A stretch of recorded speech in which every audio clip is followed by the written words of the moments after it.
I've reviewed the Treasury Department watchdog's report, and the misconduct that it uncovered is inexcusable.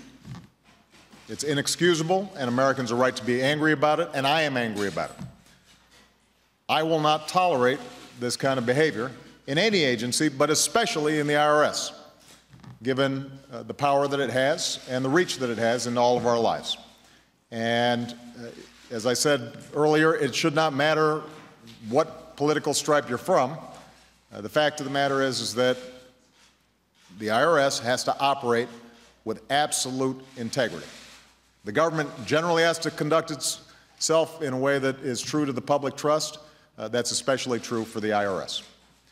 So here's what we're going to do. First, we're going to hold the responsible parties accountable. Yesterday, I directed Secretary Lew to follow up on the IG audit to see how this happened and who is responsible, and to make sure that we understand all the facts. Today, Secretary Lew took the first step by requesting and accepting the resignation of the acting commissioner of the IRS, because given the controversy surrounding this audit, it's important to institute new leadership that can help restore confidence going forward. Second, we're going to put in place new safeguards to make sure this kind of behavior cannot happen again. And I've directed Secretary Lew to ensure the IRS begins implementing the IG's recommendations right away. Third, we will work with Congress as it performs its oversight role.